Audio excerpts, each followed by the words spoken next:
Okay, so yeah, let's get started, guys, without any further ado.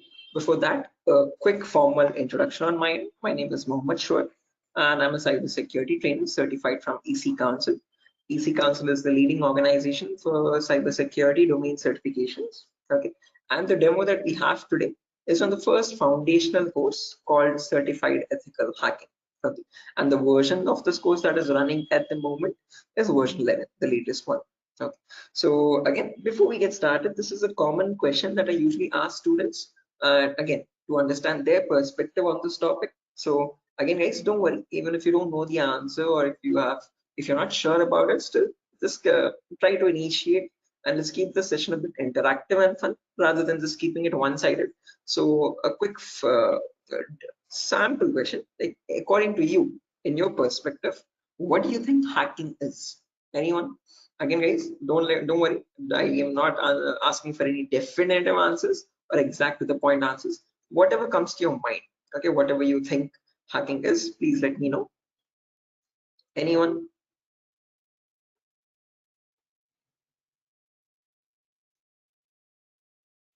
Try to breaking the system. Trying to breaking the system, is that breaking, right? I mean, did I get it right? Break into To the system access is, Yes, try to break. to access your personal things like computer, mobile. oh, okay, trying to break into the Uh, system or access personal things. Unauthorized access to the system or a data. Unauthorized access to the system or data. That's a great answer. Again, all answers are perfectly right. There's nothing wrong with them. Perfectly correct answers. Anything else, guys? Does anyone else want to add anything to it?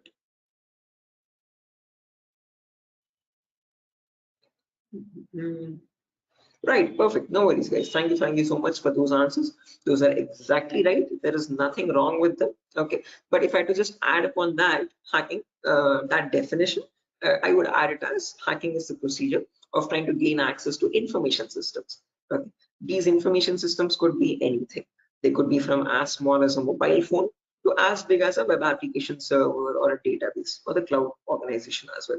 Okay, and this is done without the permission or without the consent and knowledge of the person owning those systems. Okay, so if those systems belong to a third party person, that person does not know that someone is trying to gain access to their information or the data. Okay, and this is usually performed by hackers for their own benefit. So once they get access to the systems, they can steal the data, destroy the data, or sell the data as well to other third party vendors. Okay. Now, depending on this definition, we easily understand that hacking is a malicious job. It is a criminalistic task. If it is such a bad thing to do, why do we have a course called ethical hacking? Is the second question. Because ethical is something which is legal, which is allowed. And how can it stand beside the word hacking, which is completely contradictory? So to define ethical hacking, on the other hand, this is the procedure of trying to find vulnerabilities. Okay, a vulnerability is nothing but a flaw or a loophole in the information system. So usually manufacturers might make mistakes somewhere here or there in the coding of the application. Okay, so that gives rise to something known as weaknesses in the information system, or in technical terms, it is also called as vulnerabilities. Okay, and this vulnerability finding, or the process of trying to find these vulnerabilities, is done with the consent and permission of the organization. Okay, so this is done in order to report it back to the target, okay, or to the authority, so that they can apply the appropriate patch for it. And once a patch is applied, that vulnerability is closed. It closes the doorway for the hacker to cause any harm. So thereby, with ethical hacking, we're trying to increase the security of the organization rather than cause any harm. Okay. So that is the main difference, guys, between hacking and ethical hacking. Where in hacking, we are trying to find, again, the hacker tries to take advantage of those vulnerabilities and tries to get information access. But in ethical hacking, you're trying to find those vulnerabilities, you're trying to report them back to get them patched so that you can increase the security. Okay, so I hope these two definitions are clear, guys. Again, if you have any questions or if you have any queries, or if you want me to repeat something, please do not hesitate to let me know. Okay, feel free to interrupt me at any certain point. Okay, so now, depending on these two definitions, guys, of hacking and ethical hacking, we can categorize the types of hackers. So basically, there's three types. There's someone known as a black hat hacker, a gray hat hacker, and a white hat hacker. A black hat hacker can also be termed as a cyber criminal who performs hacking for his own benefit, okay, or sometimes even just for fun, without asking for consent. On the other end of the scale, we have the white hat hacker. Okay, white hat hackers are also known as ethical hackers or penetration testers. These are the people who abide by the laws and policies of the organization, and they work hand in hand with them to find the vulnerabilities and report it back. They do that so that they can secure the infrastructure rather than causing any harm. Now, in between, there's a third category, also known as gray hat hackers. Now, from the name itself, you can figure out they have some qualities of the black hat hacker as well as the white hat hacker, hence a mixture. Okay, so like a black hat hacker, they don't ask for permission before finding the vulnerabilities, but once they find the vulnerability, they report it back to the organization. Okay, and that is done in return for a bounty. A bounty is nothing which benefits them. It could be a financial reward or a reputational reward, anything which benefits them or their careers. Right? So all these three types of hackers, whether it be a black hat hacker or a gray hat hacker or a white hat hacker, they perform hacking or ethical hacking in a certain number of steps. Okay? And those steps collectively are called as hacking cycle or cyber kill chain.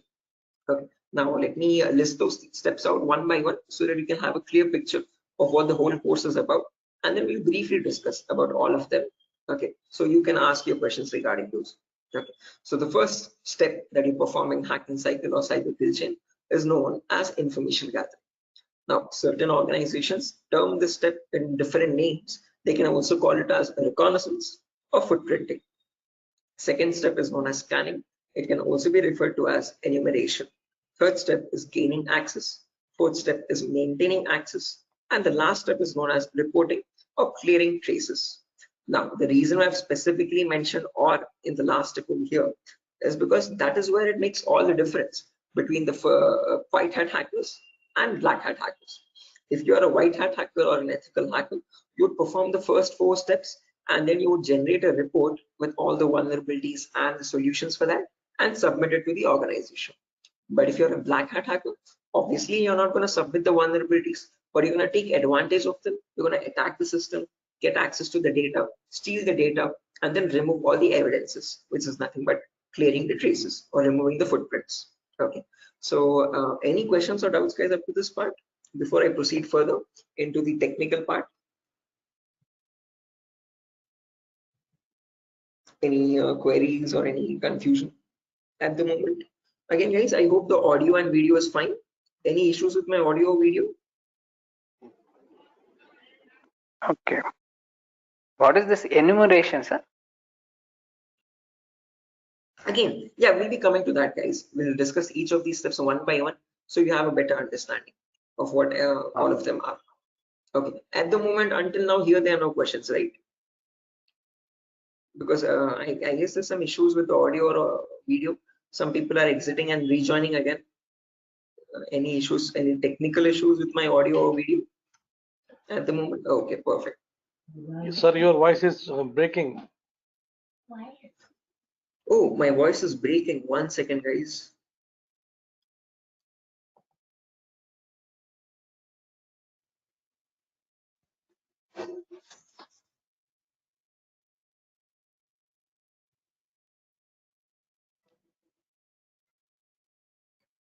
Okay, hello, 1 2 3, hello, 1 2 3.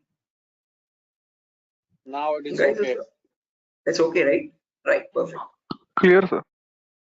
Right, let's proceed now, guys, and understand each of these steps one by one so you have a clear picture of what they are. So the first step is information gathering. Again, as the name itself suggests, this step involves the hacker or the ethical hacker to gather as much data as possible about your penetration testing target. Okay, and all this information is gained passively.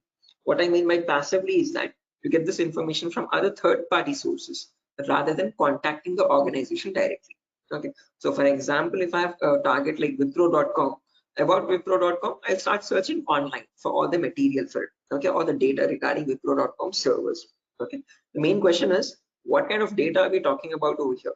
And this is the information that we require. So firstly, we try to figure out all the IP addresses and the range of IPs used by the Wipro's main servers or the secondary servers. Then the who is records to understand who is hosting Wipro.com and since when has it been hosting itself. Then the DNS records to understand what information is stored in their DNS servers, domain name servers. Then employee details such as their contact numbers, their email addresses, their usernames and passwords which are leaked, and their home addresses if possible, and so on. So then the domains and the subdomains of Wipro's website, and the operating system information, like what OSs are being used by the servers that are linked with Wipro.com.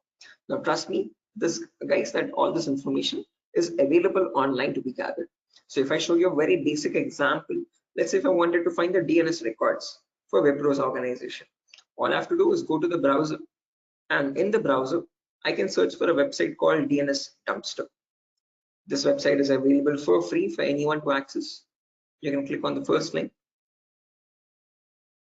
and over here you can just search for Wipro.com, and you can click on search, and now this is going to fetch and give you all the information about the Wipro's DNS servers. So first things first, it tells you where the Wipro servers are being located on the geolocation map. So it tells us that there are 4 DNS servers for Wipro. As you can see, these are their host names, exact host names, and these are the exact public IPs. These IP addresses are very important for a hacker or an ethical hacker to proceed with the further steps of scanning and enumeration. Okay. After that, we can see that there's the host record telling us what are the Wipro servers IP addresses and the subdomains IP addresses. So this is the main Wipro.com server, which is being hosted on the IP 66.7.148.227. Again, this information is very relevant for a hacker or an ethical hacker to proceed further. Further down, you can also see it also gives us the complete network topology. So this is how Wipro servers are connected to one another, and we have the whole network topology with the host names and their IP addresses. Okay, so this is basically whole Wipro's organization main server data. So again, this data is readily available, guys, for anyone to be accessed. That is not the vulnerability. Wipro themselves manually give out this data so that everyone around the world can access their servers. If this information is not given out, not many people will be able to access Wipro services and the website. Okay, the giving out of information is not wrong over here, but not checking if the information that you're giving is secure or not is the vulnerability. Okay, so we have to see that whatever Wipro is disclosing, all these servers one by one are completely secure. Okay, after information gathering is done, then we go to the next phase, which is known as scanning or enumeration. Now, one of you asked me what scanning or enumeration is. This is nothing but trying to get some extra information about the target by making active connections. What I mean by active connections is that you will directly connect to Wipro servers, and from them you will try to fetch the information. Okay. Similarly, when we talk about enumeration, that is about gathering as much information as possible about all the services that are running on the target organization. So in a Wipro's organization, you might have DNS servers, DHCP servers, SNMP servers, Telnet servers, SSH servers. These are the multiple servers, multiple web servers, or multiple other organizational servers. So about each of that server, you need to get information, like what version of services are they running and what applications are they running. So enumeration is trying to gather information about all the servers one by one by making active connections with them. Okay, so you're directly going to ping those servers and you try to fetch the information from them directly rather than contacting any third-party organization. Now, when we talk about scanning or enumeration, there are 3 types of them. There's something known as network scanning, then port scanning, and then finally vulnerability scanning. In network scanning, we can try to figure out on the target network what all devices are active. Okay, so what operating systems are they using, what servers are available, what client operating systems are there. So trying to understand what all devices are they using, IDS, IPS, routers, switches, what all devices are there. On those devices, then you perform port scanning. Port scanning is where you try to figure out what ports are open, and on those ports, what services are there running. Okay, what applications are there running. Then finally, you perform vulnerability scanning to figure out on those services, are there any vulnerabilities? Are there any weaknesses that you can attack on? So during this phase, we'll be using 2 important tools called Nmap and Nessus. So if I just search for enable Nessus over here, this is the tool that is used in organizations as well. So if I click on the first link, as you can see, this Nessus Professional. If I click on buy, it's around $4,000 for 1 year subscription. Okay, quite an expensive tool, and this is the same tool that is used in real-time scenarios. So we'll be working on the same tool in our classes as well. We'll try to understand how to use this tool and how to run or perform vulnerability scanning. The reason why I'm showing you all this is just to make you understand that we will be using real-time scenario tools. Okay, whatever is used in organizations at the moment, we are up to date with those tools. Okay, after if I show you example,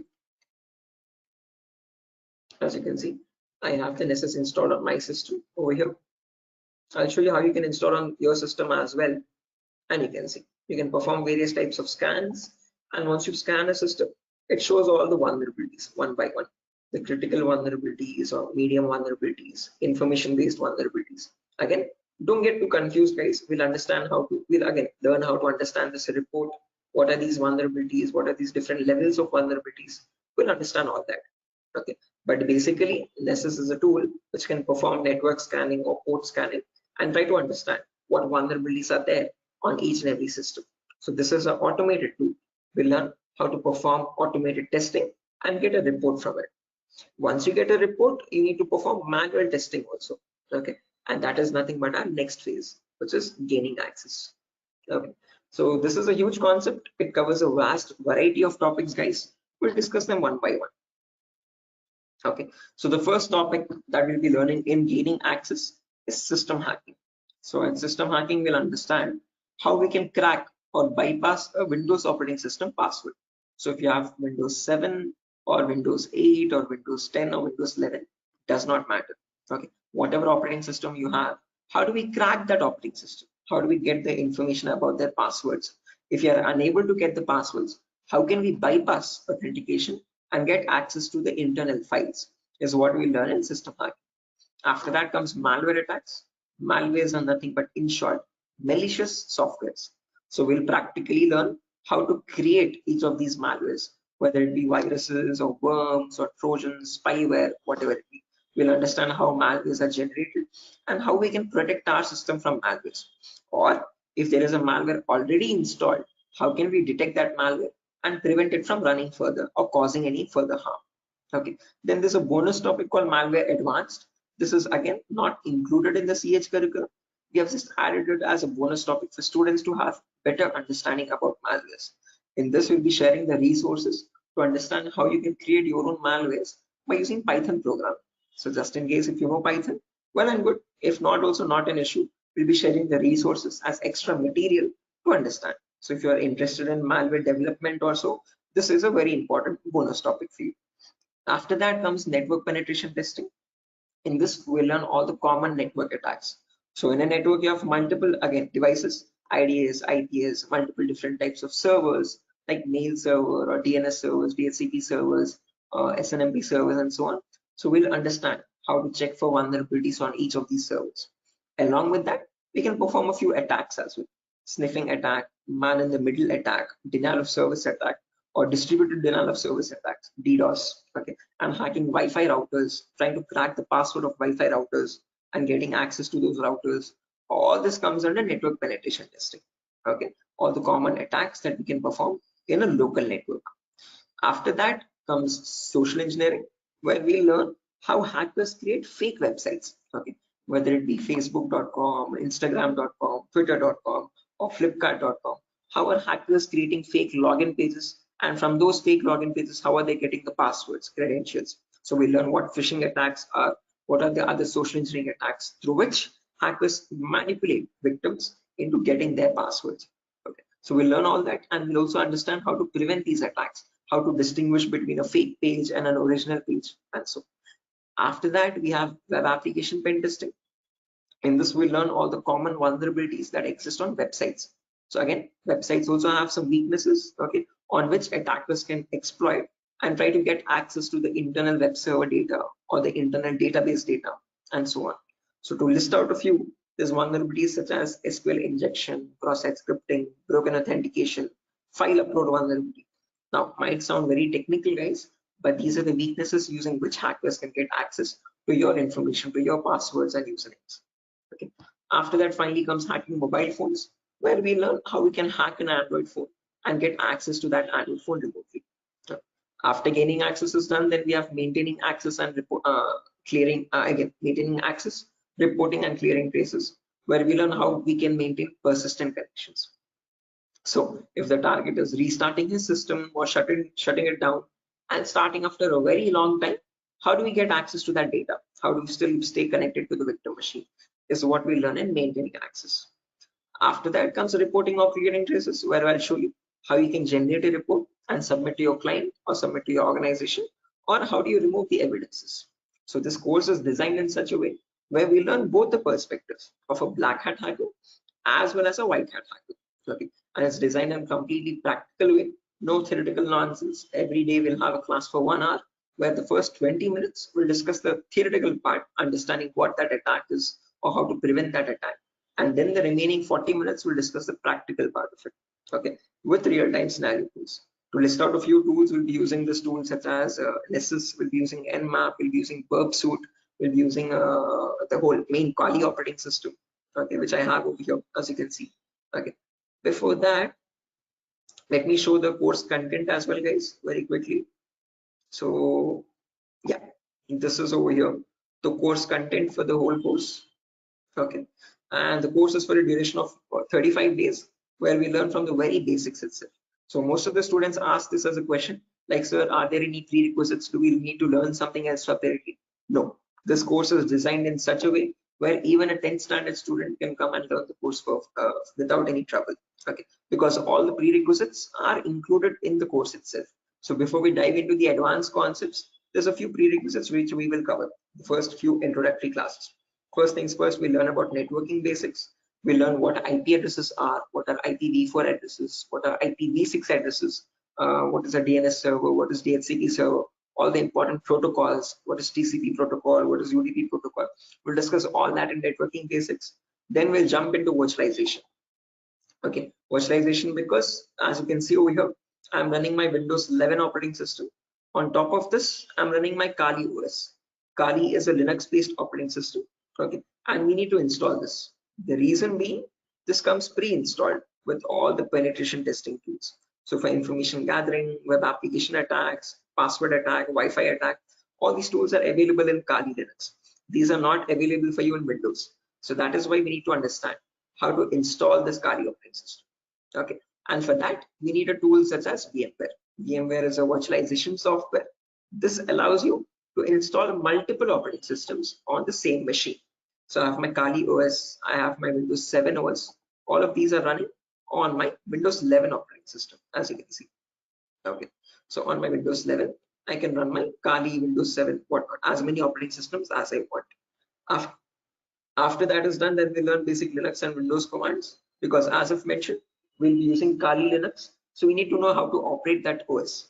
Okay, so we'll understand what the basic Kali commands are. We'll get familiar or comfortable with the Linux environment, and then we'll dive into the advanced concepts. Okay, so there's a few extra concepts there mentioned as well, as you can see over here: cryptography, reverse engineering, IoT, cloud security. These are not mentioned in the presentation for us, but these are all the topics that we'll be covering. Okay, the whole course duration is around 1 month, guys, 30 to 35 days, and we'll have a class from Monday to Friday onwards for every day for 1 hour. Okay, and the timings will be same. We'll have timings at 8 p.m. Every class will be recorded, and you'll be getting the recordings as well online, which we will have permanent access to. So just in case if you're missing out any class, you can access the recordings whenever you want. Okay, if needed, we can take backup classes as well on Saturdays and Sundays, just in case if there's a lot of absence. Okay, so yeah, that's that, guys. A quick introduction on what the course is and how long the duration of the course is. If you have any questions, you can shoot at me right now. Please let me know, guys. Any queries, anything that you want me to repeat or so. Can you hear me?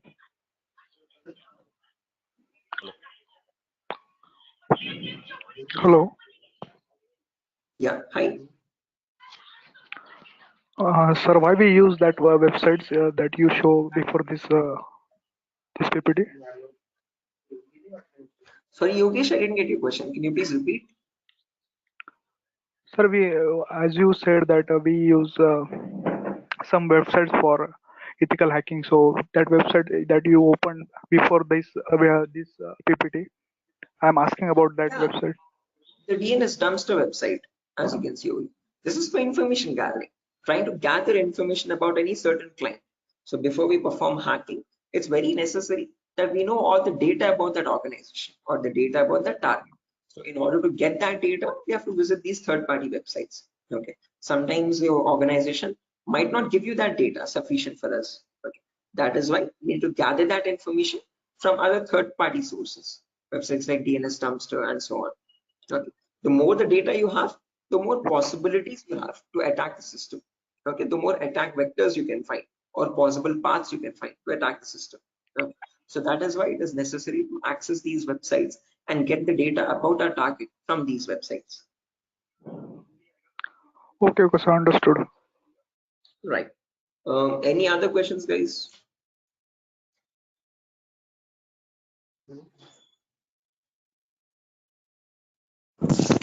Sir, which type of penetration testing we are going to learn here? Again, CEH is a very comprehensive course, guys. We're not going to be going into any advanced level penetration testing, but we will learn all the kinds of, whether it be web application pen testing or network penetration testing or system hacking or Android pen testing. We'll be covering the basics of all of them. This is a course designed for people who are completely new to cybersecurity, and we can't leave out any endpoint. So we need to understand how to perform network security testing. We need to perform web security testing, Android security testing as well, and Windows or Linux security testing as well. So we'll be learning all of them one by one.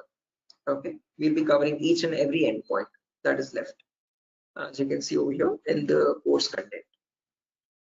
Okay, but as I've mentioned, we won't be going in depth of all of them. We'll learn how to check for security vulnerabilities, basic vulnerabilities, and how to remediate them, how to remove those vulnerabilities. Okay, if you want to learn about any advanced after CEX is done, then you can go with advanced courses such as web application pen testing for bug bounty.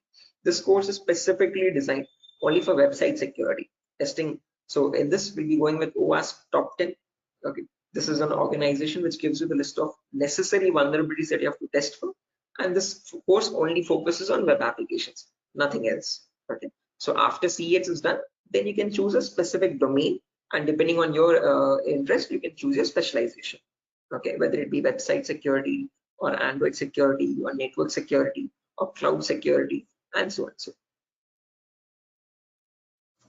Okay, sir. Thank you. right. Any other questions, guys? No, sir. Right. Okay. After So course completion, certification provided. yes, if anyone is interested in writing the CEH certification as well, we provide support for that also. There's complete pass guarantee. So I usually handle the certifications myself. So if you're planning on writing a So this is certification out job there, guarantee. this is what? Sorry. Job guarantees. Sorry, I didn't get you guys.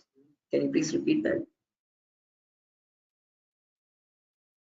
Hello. After this course, his job is. He's asking Oh a yeah, placement assistance.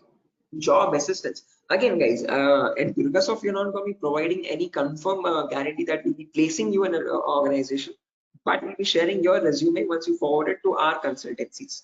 Okay, so in the price of 8,000 rupees, we are only including the course content with the course completion certificate. And if you're planning on writing a certification, we will give you certification support as well. Okay, so at that price of 8,000 rupees, we are not in contact with the complete job placement facility, but we do have few consultancies where we can give you your resumes too. Okay, once you're done with the resume preparation, I'll be helping you out in understanding how to create a resume as well, depending on a cybersecurity profile. I'll be also sharing the common interview questions, and I have a few references as well to whom I can forward your resumes.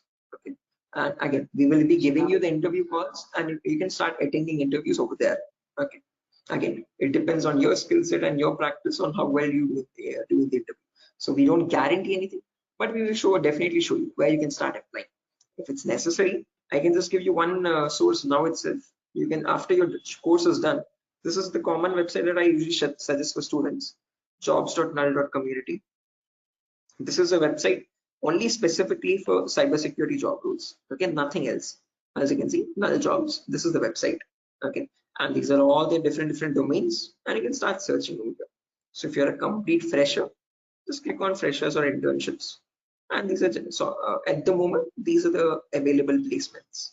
Okay, so for internships, okay, if you're not into internships, you want a specific job role, you can start applying for VAPT, vulnerability assessment and pen testing.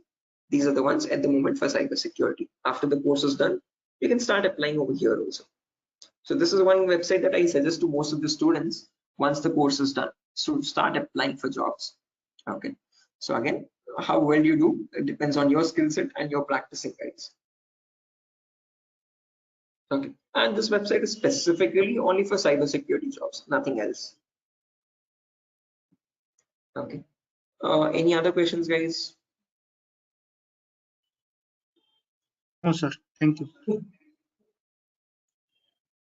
Right, again, if you practice properly and if you're done with the course, guys, and if you're thorough with all the concepts, getting a job in these portals is not that tough. Okay, there's a lot of students from our previous batches as well who have searched for jobs in this nuns.job.co.in, and they found their internships and their jobs. Okay, so again, as I've mentioned, once you sit for the interview, it's all on you.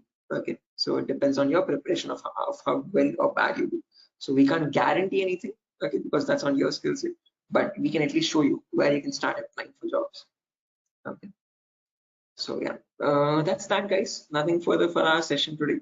And yeah, if you have any queries, again, over here is my number, just in case if you have any queries, technical queries, you can let me know. This is the number over here, 7680069. Hello. Hello. Yeah, I can hear you. Prabin, I can hear you. Yeah. So I just wanted to know. Actually, I'm a working professional. Right. I'm working on the front end side, but wanted to move into this domain. So, what suggestions could you, give me on that side? Again, saying I would recommend, if you're completely new to this domain, go with Certified Ethical Hacking, CH version 11. This is a foundational course for people completely new. So you'll be learning everything from scratch. After that is done, if possible, if time and financial permits you, you can write the certification as well from EC Council. So there'll be a CH examination for 125 questions. Okay, and if you give 75% of them right, you get certified from EC Council. You get a certificate from the US organization. Okay, so that adds edge to your resume. If not, if you are not, again, certification is quite costly. It's around $500. So if you're not planning on writing the certification, I would recommend doing some extra advanced courses as well after CH is done, and then add that at least to the resume to build some edge again. Okay. Okay. And is there any coding involved here, or is it completely into, the No, security part? not at all. In CEH, you don't have any requirement for coding level language. But if you're planning on going for some advanced courses like web application pen testing or mobile security testing, there you might need to have some basic knowledge. Okay. So when we talk about web application, it is necessary that you have basic knowledge on HTML and JavaScript. Okay. But when we talk about CEH, the foundational course, for this we have no requirement for any coding level language knowledge. Okay. And what kind of roles we can apply after the completion of this course? Like someone is if having 5 years of experience and he has transited into this particular cybersecurity, what kind of roles would be available? Again, as you can see over here, these are the roles that you can start applying for. VAPT assurance lead, VAPT senior security analyst, cybersecurity consultant. These are all the job roles. Penetration tester, security analyst, or monitoring job roles, and so on. Vulnerability assessment tester. These are the job roles you can start applying for. Okay, cool. Thanks. Right. Any other questions, guys?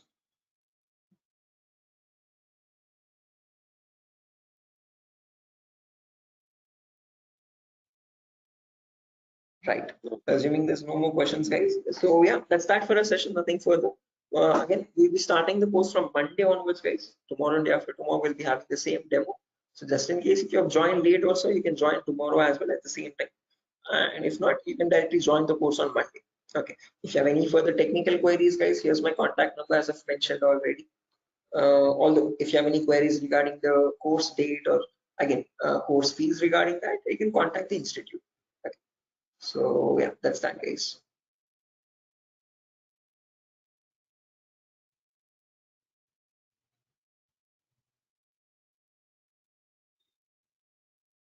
Sure. So I'm going to be exiting, guys. I hope you have enjoyed the demo. And yeah, if there's any queries, please do let us know how we can help you. Okay. Have a good day, and I'll see you soon. Bye-bye.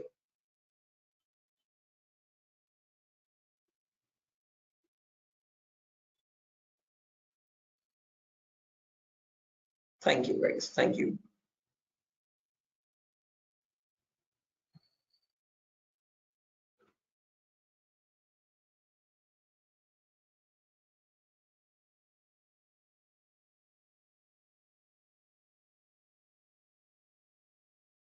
Okay. Hello, guys. Can you hear me now? Biswajit Singh, Rakesh, Ravikiran, Maman, Shiva, Sujata. I hope I'm audible now, guys. Yeah, Biswajit. Can you hear me now? Yes, we can. Right, perfect. So let's just wait for 2 more minutes, guys, for the other people to join as well. And then we'll be starting the session. Until then, if you have any queries or if you have any questions before we start the session, you could please let me know.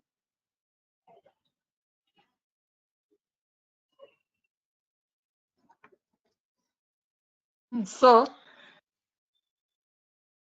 Yes, I excuse can me, hear sir. you. Yeah. So is this the same demo was on Sunday? Yes, the same demo itself, guys. Oh, okay. I have attended on Sunday, so I thought it would be some different or what. No, Okay. it's the same demo, guys. A shorter version of that same demo. Again, we'll be starting the Oh, live classes, or for the course is going to start from Monday onwards. So just in case we're planning on joining the course, you can join from Monday. The first class will be on networking concepts. okay. Thank you, sir. Tomorrow as well, we'll have one last demo. So Thursday and Friday, today and tomorrow will be the last demo sessions, just in case if students have missed out the previous demos, they can join. That's one last chance for them. And then from Monday, we'll be starting the course itself. Yeah, okay. So just in case, guys, if there's anyone who has already attended this demo session, again, just a heads up, this is going to be the same demo. It's not going to be any different from the previous ones. Okay, this is just backup sessions or backup demos for people who could not join earlier. Okay. Okay. Thank you, sir. Sure.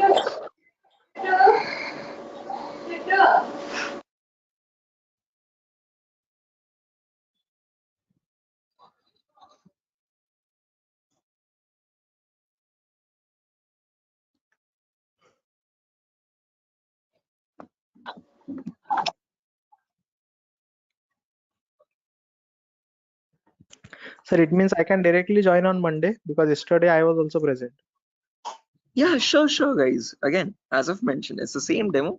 It's not gonna be any different. So this is only for people who are completely new to it, who have not attended the previous demo sessions. So if you have already attended the demo session, guys, you can join back on Monday itself directly. Okay, and the timing will be same at 8 p.m. Same time, 8 o'clock in the night. Okay, thank you. Sure. Okay, guys, so let's get started without any further ado. Before I get started, a quick formal introduction on my end. My name is Mohammed Shoaib. I'm a cybersecurity trainer certified from EC Council. EC Council is the leading organization for cybersecurity domain certifications. Okay, and one of the courses that it provides for people who are completely new to this domain is Certified Ethical Hacking version 11. This is the latest version of the course that is running at the moment, and this is a course designed in such a way for people who are completely new to this domain. So if you have no knowledge about what cybersecurity is or what hacking or ethical hacking is, this is the course to get started with. Okay. So before I proceed further, this is a common question that I usually ask all the students just to understand their perspective on this topic. So again, guys, let's keep the session a bit interactive and fun. So my first question to you is to understand what your perspective is on hacking. So again, not asking for exact definitive answers, guys, but just to understand your view on it. Okay, so whatever comes to your mind, please do let me know. In your terms, what do you think hacking is? Anyone? There's Biswajit, there's Maman, Rakesh, who else? Shafiuddin, Shiva. Hello. Yeah, Biswajit, I can hear you. Sir, actually, according to me, hacking means to hack the information of organization or any Okay. systems. Right, yeah, hacking information or getting access to the information of organization systems. That's a good answer, Biswajit. Anyone else, guys, who wants to add anything to that? That's a perfectly right answer. There's nothing wrong in it at all. Perfectly all right. Any other additions to that, guys? Anyone who wants to append anything to that answer?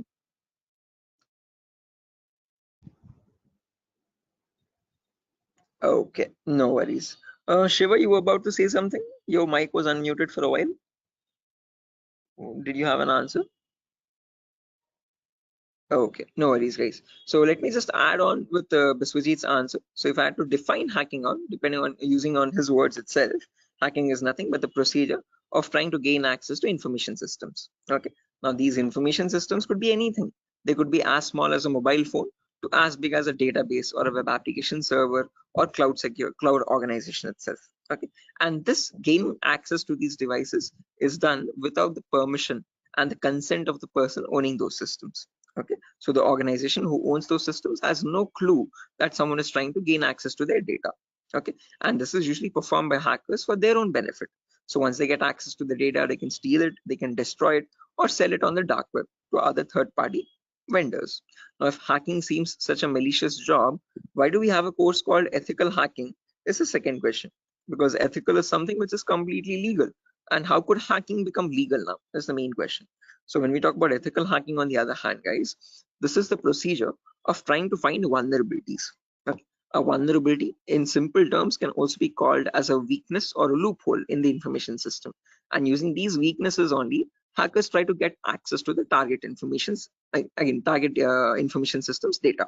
Okay. So your job as an ethical hacker would be to find these vulnerabilities before a hacker does. And this is done with the consent and permission of the organization. So once you find these vulnerabilities, you have to report it back to the organization so that they can apply the patch for it. And once a patch is applied, you're thereby increasing the security of infrastructure and preventing hackers from causing any further harm. So with ethical hacking, you're trying to increase the security and make the infrastructure much more secure and stronger compared to what hacking is. Okay, where you're trying to exploit vulnerabilities. Okay, so are these two definitions clear, guys? Like what is hacking and what is ethical hacking, and how are they different from one another? Because most of the students have a misconception that both these terms are one and the same. No, guys, we're not going to be performing hacking. We'll be learning ethical hacking in the course. Okay, we won't be exploiting the vulnerabilities, but we'll see how to search for them, how to find them in an organization's systems, and how to report them back to the organization. Okay, so that we can prevent hacking from happening. Now, depending on these two terms, guys, we can categorize the different types of hackers as well. So we have someone known as a black hat hacker, then we have someone known as a white hat hacker, and in between there's someone known as a gray hat hacker. Okay, so firstly, the first category is black hat hackers. These people are also commonly referred to as cyber criminals.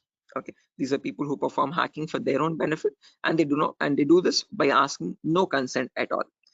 On the other end of the spectrum, we have the white hat hackers, who are also termed as ethical hackers or penetration testers. Now, these people perform ethical hacking, or in simple terms, penetration testing, to find all the vulnerabilities in the organization. And they do this by asking for consent and by following all the laws and policies set by the organization. So they do not cross any line, they do not perform exploitation of any vulnerabilities, they only work to increase the security of the organization. Now, in between white hat hackers and black hat hackers, there's someone else known as a gray hat hacker. Now, as the name itself suggests, these people have both the qualities of black hat as well as a white hat hacker. Like a black hat hacker, they don't ask for permission before finding the vulnerabilities. But once they do, once they find the vulnerability, like a white hat hacker, they report it back to the organization. Okay, they don't take advantage of it, they don't exploit it and try to attack the system, but they report it back so that they can help the organization. But it's a give and take relationship, so it's a there's kind of a bargain over here. Okay, the catch is that these gray hat hackers ask for a bounty in return. Okay, a bounty is anything which benefits them, so they could ask for some prize reward, or they could ask for some reputational reward, anything which benefits their career and profile. Okay, and that is why in simple terms they are also known as bug bounty hunters. They find bugs in return for a bounty. Okay, so they are hunting for bugs. Okay, now all these three types of hackers, whether we take black hat hackers, gray hat hackers, or white hat hackers, they perform hacking or ethical hacking in a certain number of steps. Okay, and they follow a procedure, a systematic procedure. That systematic procedure is known in simple terms as hacking cycle or cyber kill chain. Okay, various organizations categorize these steps into various numbers, but if I had to summarize it up, there are 5 important steps in hacking cycle or cyber kill chain. Whether you take a black hat hacker or a white hat hacker or any kind of a hacker, he needs to follow the same procedures as well. Okay. Now let me list them out first, and then we'll discuss in detail about each of them, so you have a clear picture of what the whole course is about. Okay. So the first step is known as information gathering. It can sometimes also be referred to as reconnaissance or footprinting. So they are one and the same term, guys. Don't get confused. Various organizations use various terminologies, but whether you hear information gathering or reconnaissance or footprinting, all the three terms are one and the same. After that, you have scanning, which can also be referred to as enumeration. Then you have gaining access. Then you have maintaining access. And then finally, there's reporting or clearing traces. Now, the reason why I've mentioned or over here in the last step in capitals is because to make it a note to understand that this is the only step where you have a difference between black hat hackers and white hat hackers. Now, whether you are any kind of a hacker, whether it be black, white, or gray, the first four procedures are to be followed mandatorily. So you have to follow those first four procedures in the same order. After that, in the end, what changes is the last thing that you do. Okay, if you're a white hat hacker, you would definitely report all the vulnerabilities that you have found with the remediations, with the solutions to remove those vulnerabilities. If you're a black hat hacker, definitely you're not going to be giving any solutions, and obviously you won't be reporting it, but you will try to remove all the evidences. So whatever harm you have caused, whatever data you have stolen, you might leave some footprints here and there. Okay, so that is why it's very necessary that you remove or clear those footprints so that you cannot be traced out and you stay anonymous. So that is known as clearing traces in simple terms. And in our course, we'll be learning both the perspectives, how we can generate a report and submit to the organization, or how hackers clear the traces and remove all the evidences. Okay. Now, let's briefly discuss about each of these one by one, guys, so you have a better idea on the whole course. But before that, any questions, guys, for anyone? Again, please feel free to interrupt me at any certain point. Do not hesitate to ask a question. Please let Hello, me know. Yeah, Biswajit, I can hear you. sir. Is this class is getting recorded? Yeah, this will be recorded, definitely. Every single class that we take will be recorded and it will be uploaded to the Google Drive.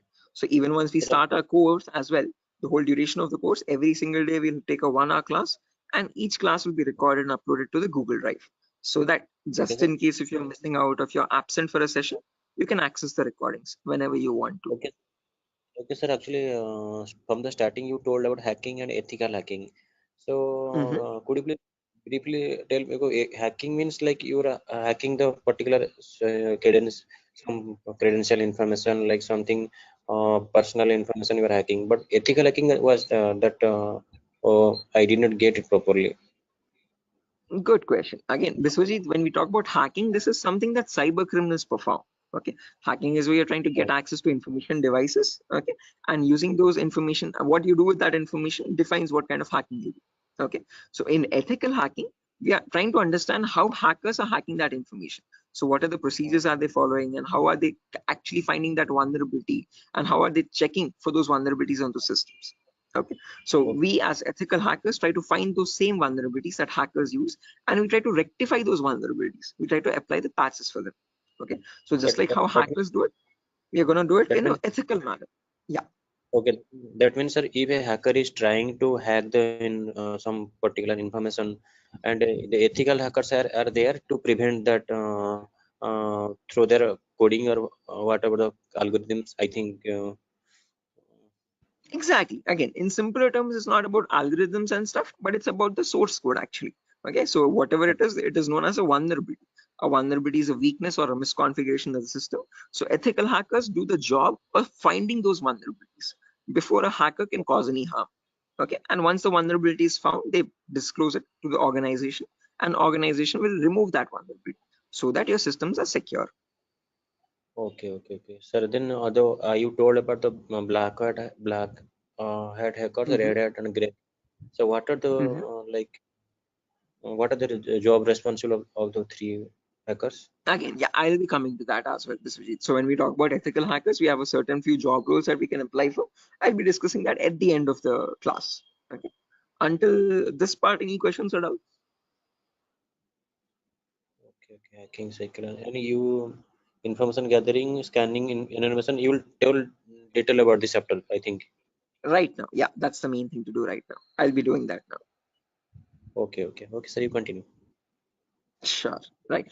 Anyone else, guys, who has any other confusion or any issues with the clarity? Mamun, Shafiuddin, Shiva. Right. Okay. Now let's briefly discuss about each of these terms, guys, one by one, so that you have a better picture of what we are going to be discussing in the course as well. Okay. So the first step is information gathering. Okay. As the name itself says, information gathering is nothing but trying to gather as much data as possible about the target organization. So if we take a client, for example, Wipro.com, for the time being, we need to gather information about Wipro servers. Okay. Now the main question is, what kind of information are we talking about over here?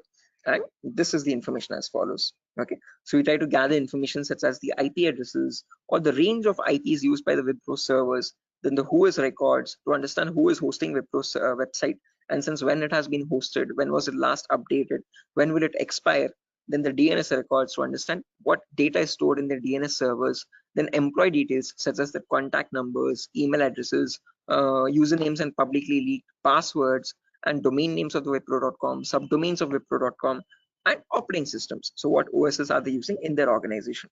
So if I give you a very basic example, I can just go to my browser, and in the browser I can search for a website called DNS Dumpster. This is a common website that I usually show in the demo sessions. So if I search for DNS Dumpster, I get the first link.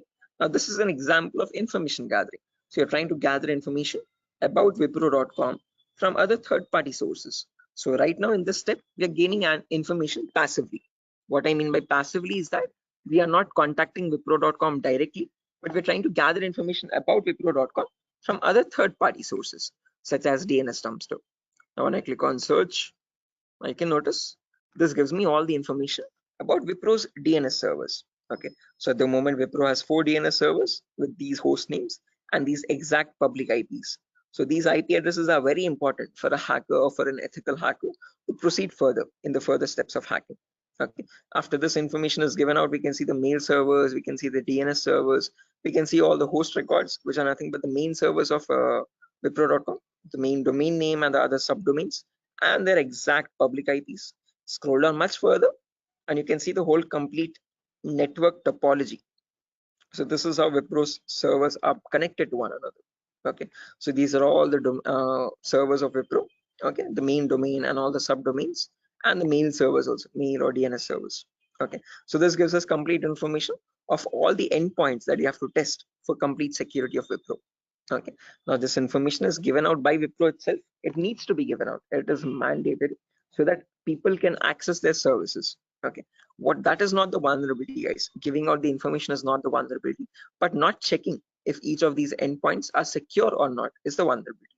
So a pen tester or an ethical hacker needs to check for each and every endpoint and see to that that on each of these servers there are no unnecessary ports running or unnecessary services running which are having vulnerabilities. Okay, so now next comes the scanning phase. So after you gather information like this about a target organization, then we go with the scanning phase. Okay, scanning is where we get some extra information by directly contacting the servers. Okay, so to gather more information by making active connections with the direct target. So in this phase we'll be using 3 types of scanning. There's network scanning, port scanning, and vulnerability scanning. In network scanning, we try to figure out on the target network, on the target organization, what all devices are being used. So if we take Wipro for example, in Wipro's company or in Wipro's office, what all devices are being used, what servers are they using, what firewalls are they using, what IDS, intrusion detection systems or intrusion prevention systems are they using, and what all services are they using, DNS, DHCP, and so on and so. Okay, once we know that, then we perform port scanning to figure out all the services as well and their version details. So if they're using DNS service, what version of DNS are they using? If they're using mail services, what mail services are they using and what versions are they? Okay, finally perform vulnerability scanning to find the weaknesses on those servers. So if there's any application with an inbuilt weakness, or if there are any misconfigurations like weak password or default unnecessary ports open, all that comes under vulnerabilities. So we scan for vulnerabilities by using some automated tools. Okay, so if I go to the browser now, I can show you one of the very important tools, which is Tenable Nessus. So this is the same tool that is used in organizations, guys. As you can see over here, quite an expensive tool as well. If you click on buy, You can say it's around $4,000 or so for 1 year subscription, and we shall be using the same tool in our lab setup in our classes. So let me show you how the tool looks like. Admin password. Yes. So again, default password, default credentials, policies, scan templates. So this is how your Nessus tool looks like, guys. So this is capable of performing your network scan or port scan or vulnerability scan, and gives you the list of vulnerabilities. So once you perform a scan, it shows you in your network whatever devices are there, what vulnerabilities are there on those devices. So it categorizes the weaknesses on the system in 5 levels: information, low, medium, high, and critical. So if a company has any critical vulnerabilities, it means hackers can easily get access to their servers. Okay, so we'll understand how to perform vulnerability scanning, how to know if a system has any vulnerabilities, and if hackers can hack their organization so easily. Okay, if they can hack, how do we provide the solutions is also what we learn. Okay, after scanning is done, then we go with the next phase, which is gaining access. Now this is a huge concept, guys, covers a lot variety of topics, and these are the topics as follows. Before I proceed further, any questions or doubts up to this part, guys, in information gathering or scanning?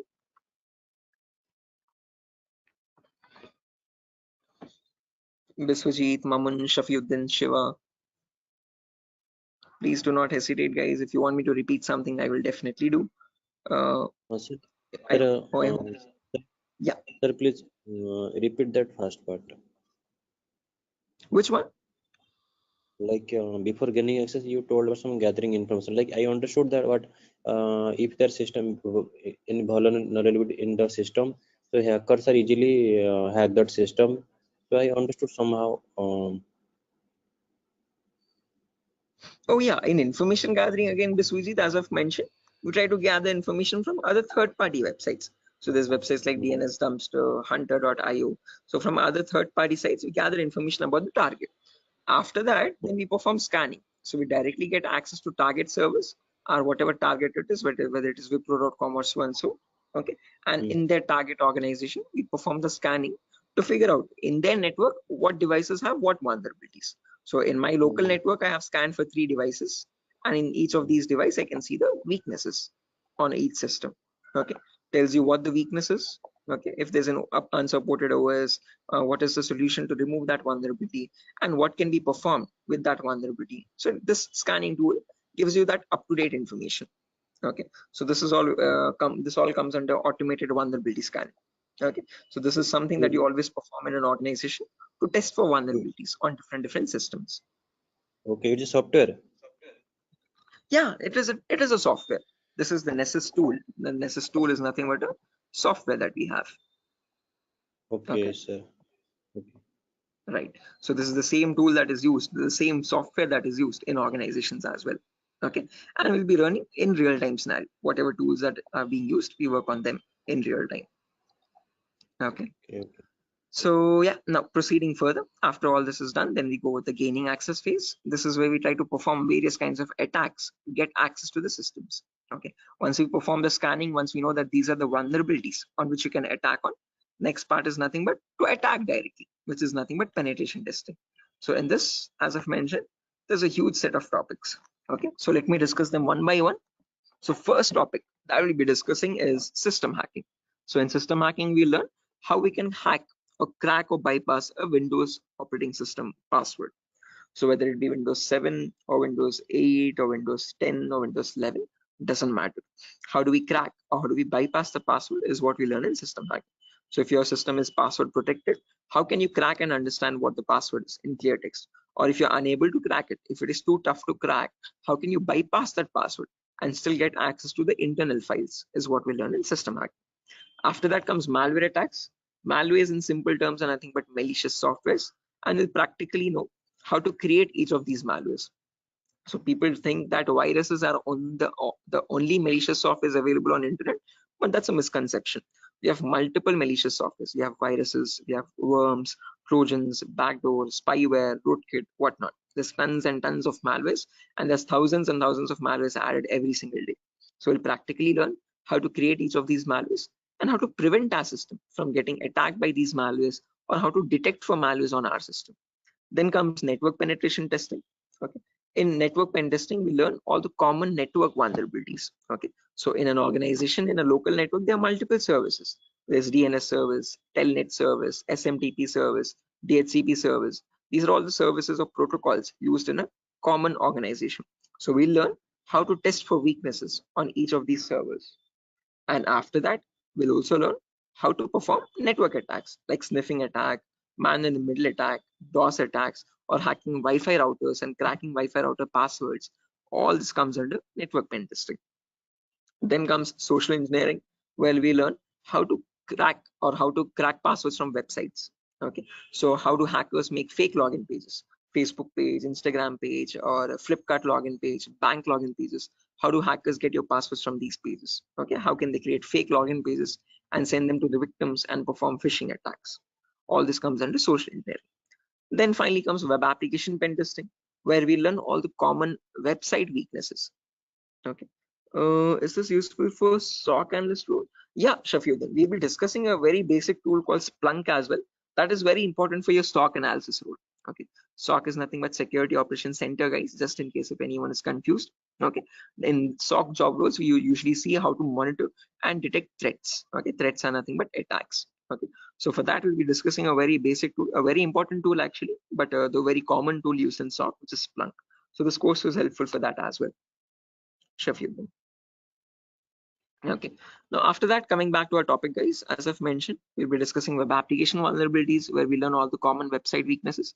Now again, this might sound a bit technical, guys, okay, but these are a few common weaknesses that exist, such as SQL injection, cross-site scripting, broken authentication, file upload vulnerability, and so on. So these are the weaknesses that hackers use to get access to the web server, okay, or the databases in the backend. Okay, after that, we have hacking mobile phones, where we learn how to hack or crack an Android application phone. Okay, so how do we use Trojan attacks and get access to the Android phone remotely?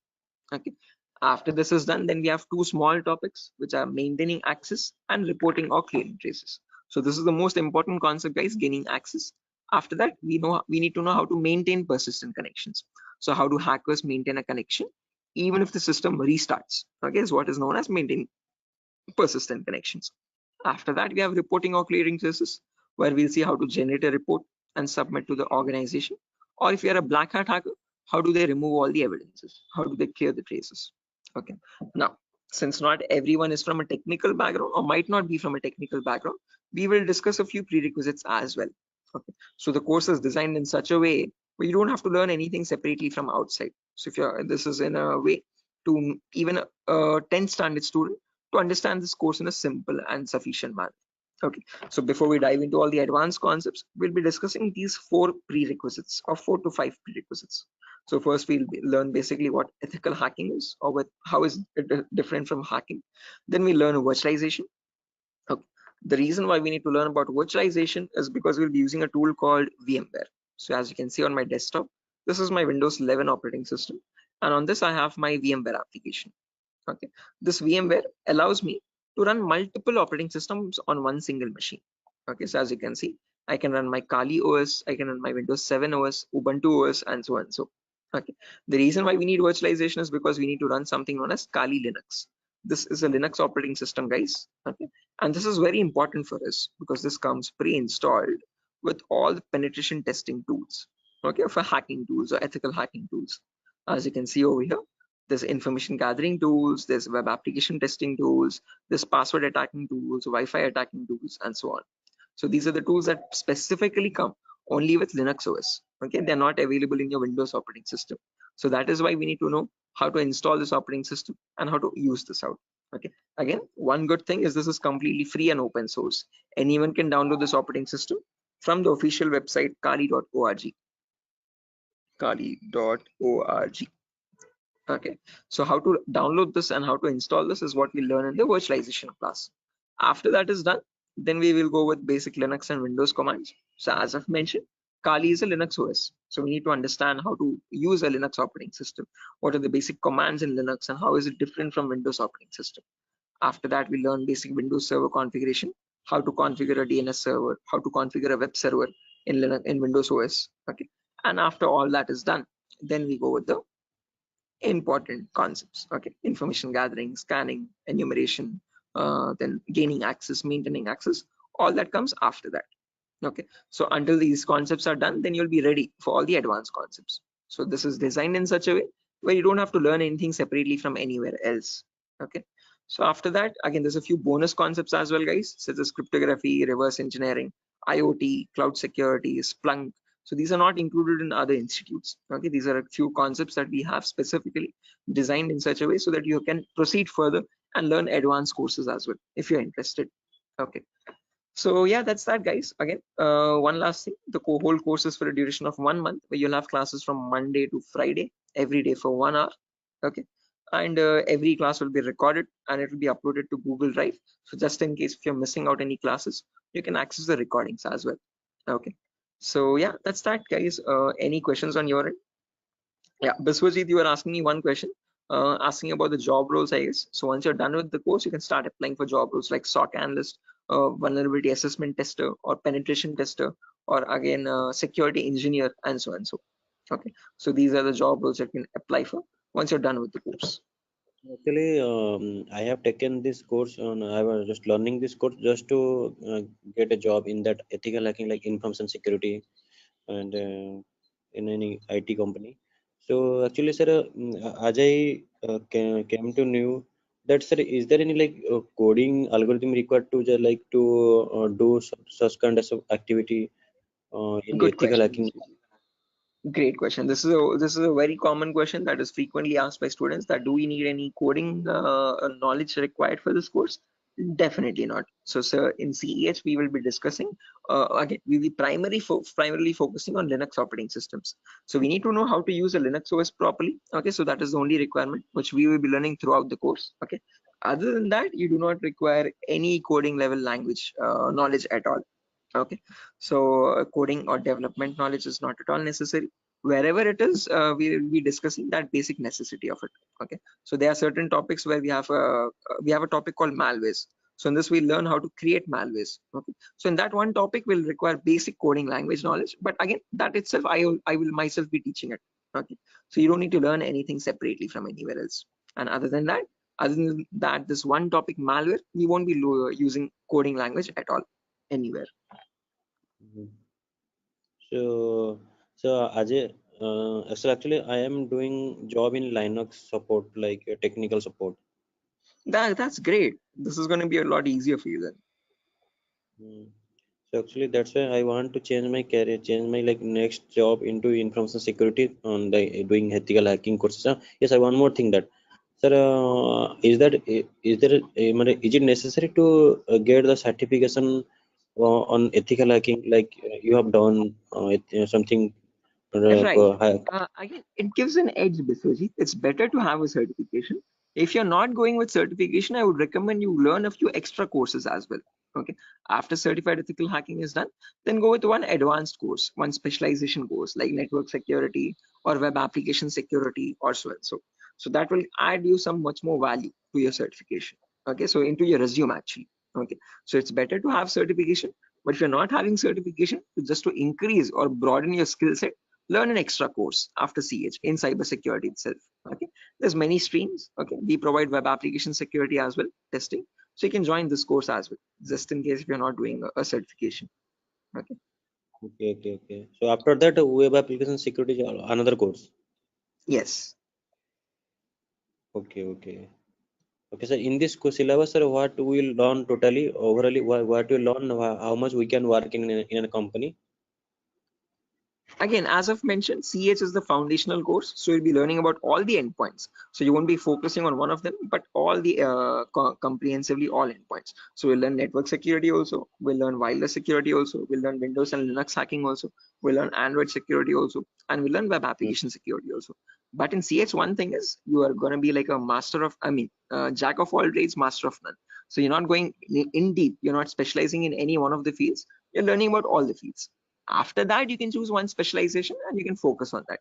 You can either go towards web security or cloud security or network security. Depends on your interest. Okay, understood, sir. Right. Then that will the final and long-term career. Long term, yes. Okay. To get started first, usually in cybersecurity, you usually get monitoring job roles for a few months. Okay. After that, Okay. then you can go into deeper course. Mamun, are you going to teach all security courses? Yeah, I'm the same tutor, Mamun. So after CEH is done, if you're planning on going with cloud security or web application security, we provide those as well. At the moment, mobile and network is not included, but just in case, since there's a huge boom, there's a huge requirement for web application. So that also I provide. Okay. Okay, sir. You can go with 1 year experience, Shafiq, not more than that with CEH. But if you like add a few more courses after that, like after CH, if you do web application and also, you can add a couple years experience, like 2 or 3 years of experience as well. Okay, because you need to know more tools with such years, which that huge years of experience. They will ask you what tools you have worked on. Okay, so it's better you have a few knowledge on those tools. So with more the courses, you get more experience with different tools. Okay, sir. So will you please help with practically all the things? Again, the whole course. Oh, is it back-to-back training? Yeah, Mamun. Again, after the CH is done, I usually take separate classes for web application students as well who are interested to join that. Okay, so that will be a back-to-back session directly. Again, yeah, coming back to you, Biswajit, you were asking me something. What was the question again? I forgot. No, no. Actually, I was asking, sir. What, sir? Forget. Anyway. I forgot as well. But let me try to recollect. Does anyone else remember, right, guys, what Biswajit was asking? Practical, yeah, good question. So again, the whole course is designed in such a way where it is 20-40 ratio, guys. So out of all the 60 minutes that we have every single day, the first 15 to 20 minutes will discuss the theoretical part. The remaining 40 minutes will discuss the practical part itself with real-time scenario examples. I'm not going to be boring you with theoretical knowledge. Only in the demo class and only in the first few introductory classes we'll discuss theoretical concepts. Once we start from the information gathering, everything is going to be completely practical based, okay, with tools that are used in real time scenario. Are you teaching cloud security? Yes, I teach cloud security as well, Biswajit. Okay, but again, as I've mentioned, that is usually taken up after CH is done. Okay, so we'll discuss on AWS security and again, mostly on AWS itself. Actually, I wanna make my career into that like cloud security part. That's why I was thinking how much practical you will teach here and how much we can be skilled enough in this course, so that we can be confident enough while attending the interview. So, will you please discuss on about the some like mock interview questions and resume building? Definitely, I will help you. I will send you sample resumes as well to understand how to create a resume for a cyber security profile. Okay, and along with that, I'll also share the commonly asked interview questions. So I have a PDF document prepared for that specifically, which I share with all the students after the course is done for all the cyber security related interview questions. Okay, so I'll be sharing all that as well. Okay, sir. No, because I have planned after completion of this course, I have planned to move on cloud security by practicing those questions and all the practical things. Definitely. Again, if necessary, I'll be sharing the resources as well, Biswajit, separately for you regarding your cloud security content. Okay. So if you're planning on doing a course after CS is done, then you can contact me for that. We can do that course separately. Okay, sir. It's not included with Durga Soft at the moment, but again, yeah. Okay, sir. Sure. Any other questions, guys, at the moment?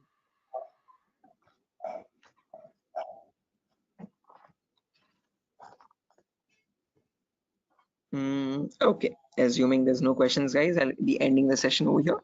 And yeah, that was great interacting with you guys all, Biswajit, especially with you because you have asked a lot of questions. So I hope everything is clear and you have no more unresolved queries. Okay, and now I understood. I will follow that like recording also. If I got any doubts and demo sessions, I will ask you in the next class. Definitely, sure, definitely. Again, guys, if necessary, here's my contact number as well, 76800696768. If you have any technical queries, you can contact me over here. If you have any queries regarding what other technology we should know, again, Mamun, as I've mentioned, it's better to have Linux knowledge, Linux commands knowledge, and how to use a Linux operating system, and basic networking knowledge. What are IP addresses, what are IPv4, what are IPv6 addresses. If you do not know these also, as I've mentioned, all these are included in the course itself. So these are the prerequisites which are required. But again, I have included them in the course just in case if you're not familiar with them. Okay. So there's no prerequisite for joining the course. All you need is a good laptop to run the practicals. Okay, minimum requirement would be at least an i3 processor, oldest to oldest i3 processor, and minimum to minimum 6 GB or 4 GB RAM. If you have 8 GB, that is recommendable. Okay, recommended. But if you have minimum 4, it might hang a bit, but it will work. Okay, so one important requirement is you need a laptop or a device for practicing, because we have a lot of practicals in the course. Okay, so other than that, nothing else is required. Okay, just interested mindset and a device to practice on. Those are the only two requirements for this course, nothing more. Okay. All right, so yeah, that's it guys, nothing further for the session today. If you're interested to join the course, you can join this from Monday. We'll be having the first class on Monday for networking concepts. Okay, and after that, yeah, tomorrow as well there's another demo session. So just in case if anyone is planning to join the demo again, you can join it tomorrow at the same time. If not, we'll be starting the course from Monday itself directly. Okay, thank you, sir. Okay guys, good day. Thank you for joining the session. It was great interacting with you, and I'll see you soon guys. Bye, have a good day. Thank you, sir. Good night. Thank you guys, good night.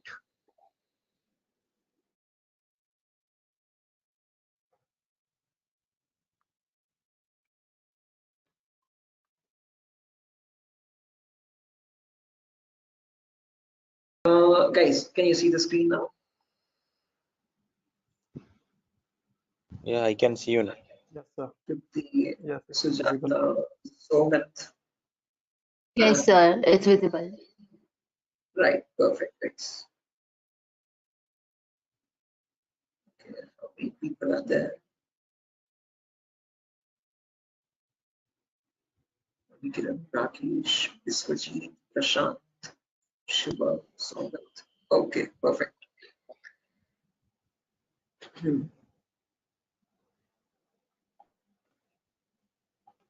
Okay, guys, let's get started with the session without any further. I am already a bit delayed in starting the session, so sorry for that, guys. I was stuck in a work. There was an issue with a security vulnerability actually with one of the organizations, so I was stuck with that. But anyways, let's get started with our class today. With our first session today will be on basic networking concepts. Before I get started, any issue with my audio or video? Anyone? Is everything fine? Can I proceed Yes, with the sir. class? No, actually, we are getting some like noise. a kind Oh, of there's some issue. background. Yeah, Yes, the we can call it not as a kind of. not clear. Sir. 1 second. Thank you. 1 second. I'll just change my microphone. Just give me a second for that. Yes, yes.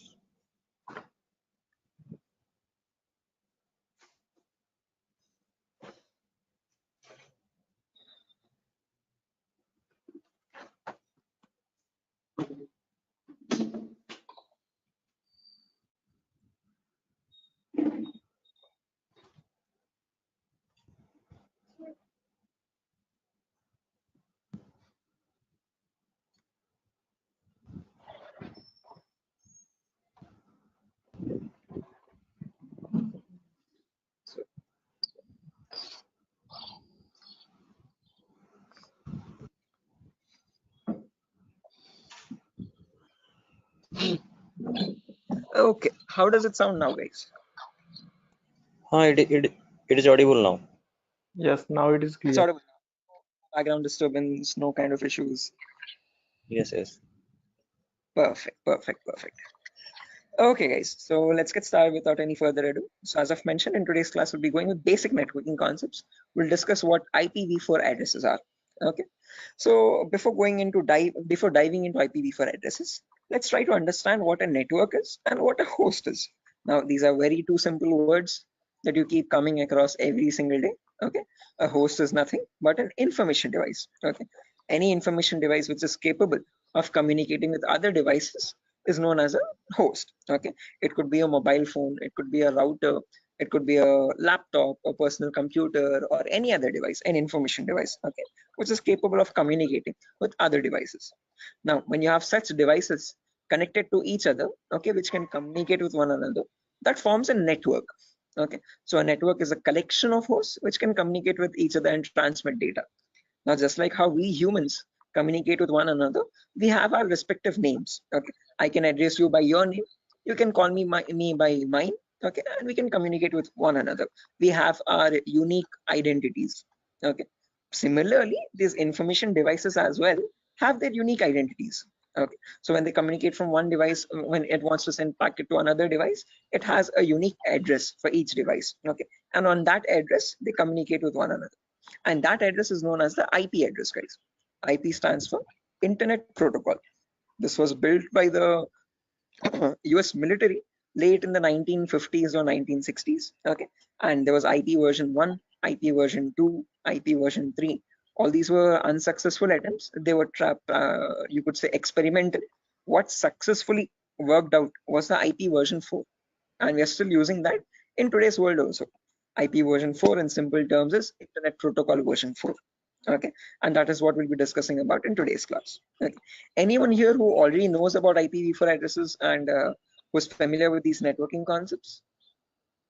No, sir. Anyone? I'm not familiar, but I know the some, like whenever I was doing networking programming in college days. So since the networking, I know how to join the socket networking programming. I know some networking IP address, and also I've studied through MCA curriculum. So Right. Okay, perfect. No worries, guys. Just in case, even if you don't have any idea, we'll be going from the very basics, okay, from the binary itself, okay, to understand what these IP addresses are. Just as a information question, I just wanted to know if anyone was familiar. If not, also don't worry at all. Okay. So I hope you know why we need IP addresses, guys. IP addresses are nothing but acting as an identity for each device. Just like how we have our names, you can address me by mine, I can call you by yours. Similarly, devices communicate with one another depending on IP address. Okay. Now, how does this IP address look like? Okay. Our names have alphabets in them: SHOAIB, SIVA, Shiva, and so and so. But IP addresses are completely numeric based. Okay. Specifically IPv4. Okay. IPv4 are completely numerical or decimal addresses. Okay. It's a 32-bit address, first property. Now, what is a bit? A bit is nothing but the smallest data format. Okay. It comprises of either 0 or 1. Okay, and your IPv4 address is a 32-bit address.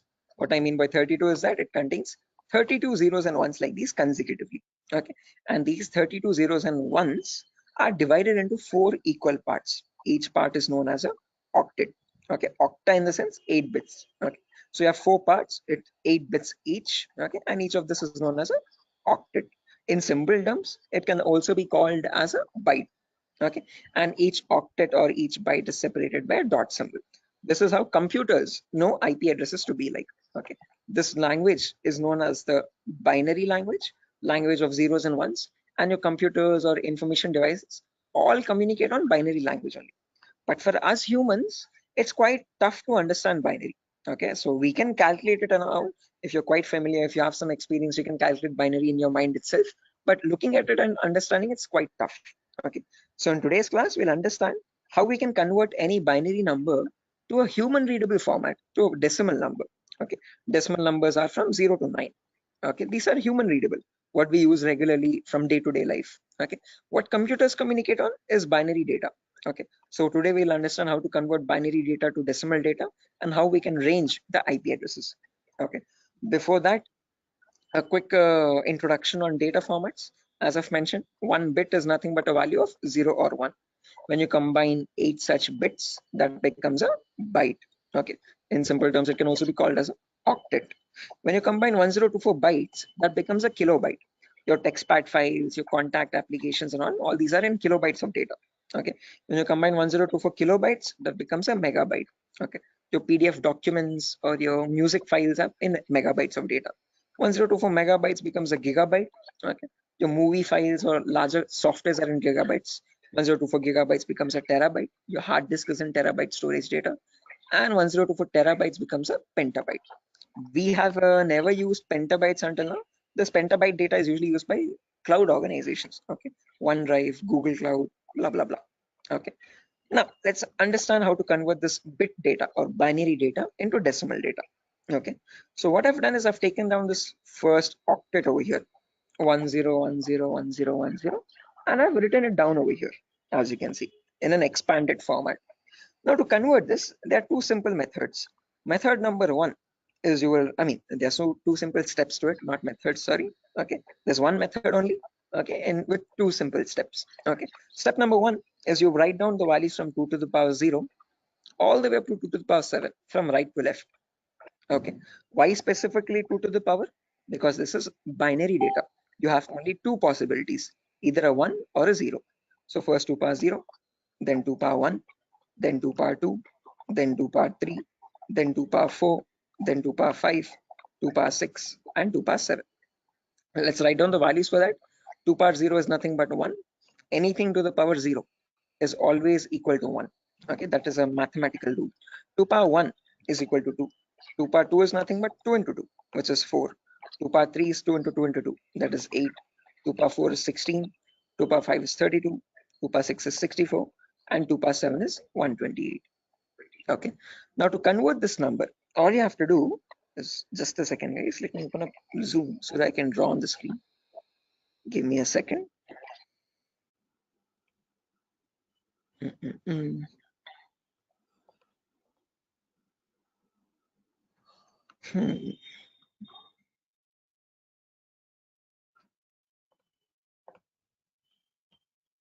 Right, perfect.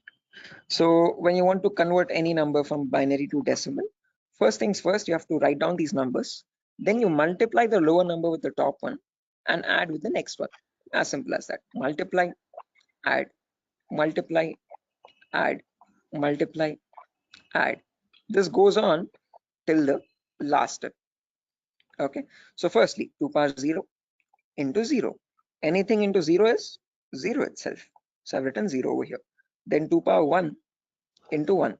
That is 2 power 1 is 2. As you can see, I've written the value over here. Into 1 is the value itself, 2. 2 power 2 is 4. 4 into 0 again, we have 0. 2 power 3 is 8. 8 into 1, 8 again. 2 power 4 into 0, 0. 2 power 5 into 1, 32. 2 power 6 into 0, 0.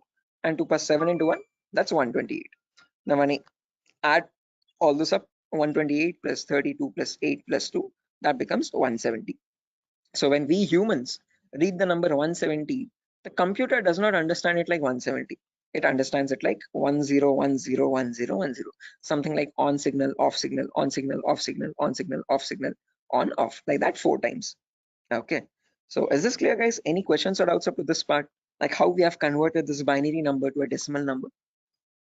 How we know that 170 is equal to 10101010? Any questions for anyone? Again, guys, if you have any questions or doubts, please feel free to raise your hand or let me know. You can interrupt me at any certain point. Okay, no issues at all. If you want me to repeat a concept also, please do let me know. I will repeat it as many times as you want. Okay, so guys, any questions up to this part? How we have converted this binary number to a decimal number? Shiva, Sujata, Bharati, Tripti, Vidyadhar. Who else is there? Hello. Biswajit, Chaudhary, Prasad. Hello. Yeah, Biswajit. Sir, you spoke about binary to decimal conversion. Sorry, decimal to binary conversion. Am I right?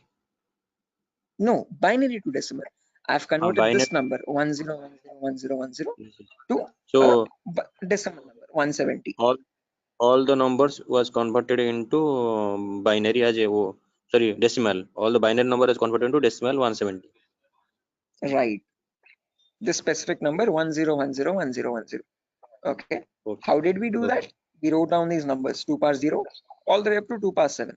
Multiply the lower number with the top one and add with the next one. Multiply and add, multiply and add, multiply and add. And that's how I got the final result as 170. So this 170 in binary is equal to 10101010. Right. Is this clear, Biswajit? Yes, I am clear. I know and I clear. Perfect. If everyone has understood this, guys, I have another number over here, as you can see, 01011010. Can everyone convert this value and give me the answer for that? Take your time. You have the table over here as well. Okay. And as I've mentioned, you need to multiply the row number with the top one. And just go with the next. Multiply and add, multiply and add. Okay. Take your time, guys, and let me know.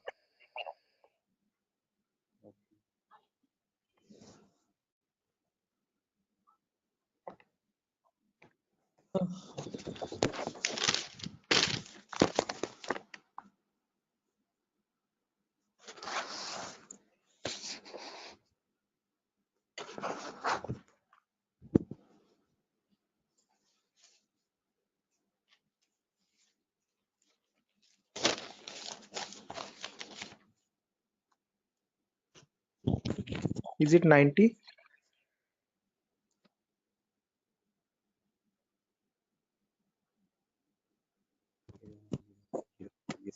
Should be 90. Correct answer, guys. 90 is the correct answer. Anyone else? Sir, are you going to provide us this text file also, or like we have to take notes means No, handwritten notes? definitely. I'm gonna give this file at the end of the class. I'll take down all your email addresses, and on your email, I'll send this document directly. You don't need to take any separate notes, guys. I'm gonna send this document file. Just in case, as the class goes on, if you want to take down any running notes to note down any important points also, you can. Okay, but all these documents, all these notepad files will be given to you directly. Okay, so yeah, guys, I've received a correct answer from a lot of people over here. Again, as I've mentioned, just multiply the lower number with the top one and go on till the last. So this will be 2 power 0 into 0 plus 2 power 1 into 1 plus 2 power 2 into 0 plus 2 power 3 into 1, like that till the end, 2 power 7 into 0. Okay, to anywhere you have 0 over there, 2 power 0 into 0, just put that 0. 2 power 1 into 1, that's 2. 2 power 2 into 0, that's 0. 2 power 3 into 1, that's 8. 2 power 4 into 1, that's 16. 2 power 5 into 0, that's 0 again. 2 power 6 into 1, 64. And 2 power 7 into 0, 0. When you add all that up, 64 plus 16 plus 8 plus 2, you get the number 90. Anyone over here who has not got the number 90, guys, please do not feel shy. Again, if you're getting all the right answers, you're doing much great than me. In my first day, I could not solve this at all. Okay, I was a very dumb guy. So please, no shame in that. Okay, it's completely fine. Okay, because you need to get this concept very right in order to proceed with the further concepts. If you're failing at this one, it's gonna get a bit complex further down the lane. Okay, so any questions on this part, please do not hesitate to let me know. Okay, assuming everyone has got this right. With the other, yeah, exactly. The reason I'm showing you all this is to understand the range of IP addresses now. That's a great question. I was about to ask you. Again, I tell you myself, like in a real-time scenario, you would never have a necessity to convert a binary number to decimal or vice versa. But the reason why I'm showing you this is so that we can understand the whole range. So if you remember, I've told you, IPv4 addresses are 32-bit address. Okay, so in that 32-bit address, if I wanted to get the first IP address, all I have to do is put all zeros everywhere. Okay, now when you put all zeros everywhere, when you convert that, you get the final IP address as 0.0.0.0. Okay, but if you want to get the last IP now, you have to put all ones everywhere. Okay, in all the octets, I've put all ones. So when I convert that, now there will be 2 power 0 into 1 plus 2 power 1 into 1 plus 2 power 2 into 1, all the way up to 2 power 7 into 1. So that would be 1 plus 2 plus 4 plus 8 plus 16 plus 32 plus 64 plus 128. So that is how you get the number 255. Okay, so the last IP in the IPv4 range will be 255.255.255.255. You will never have a number above 255. The reason being, now you know, because when you convert from binary to decimal, the maximum number you can get is 255 only. So you can never have an IP address like 300.250 or 700.150, something like that. Okay, that's an invalid IP. Okay, whatever IP addresses you have, those numbers will always range between 0 and 255. Okay, is this clear, guys? Everyone, why only specifically 255? Yes, yes. Any questions up to this part? Perfect. No, this is Now the maximum. Maximum. Yeah, guys, was someone asking a question? No, I just asked you. This is the maximum IP address to be connected and maximum host to be connected. Yeah, that's the last IP address you could get in the IPv4 range, Biswajit. No, this is the like from 0 to 255 hosts should be connected, I think. Not necessarily. When we talk about IP addresses now from 0000 to 255, 255, 255, 255, we have around 4.3 billion IP addresses in total. Okay. What you are referring to is classes, guys. Class A, B, C. In class C, you can connect only 255 hosts. That is a much ahead concept. We'll reach there tomorrow. Okay. That's class C. Yeah, Vidyadhar. Exactly. Okay. So we have not come up to there, guys. So let's not jump ahead. That might confuse the other students. Okay. So we'll go in a very slow pace. Okay. We'll go step by step. Okay. Let's try to now we know the range of IPs. We know what IPv4 addresses are, how they look like. Okay, and what are the total like numbers, where are they starting from, and what maximum number can they hold. Okay, we know they start at 0000 and they end at 255, 255, 255, 255. Now in between these two numbers, how many addresses do we have is the main question. Okay, how many IPs are there? Okay, so for that, let's try to understand the sequence of sequence of IP addresses. Okay, and again, to understand sequence of IP, there are two simple rules. Rule number one is always start with the rightmost value.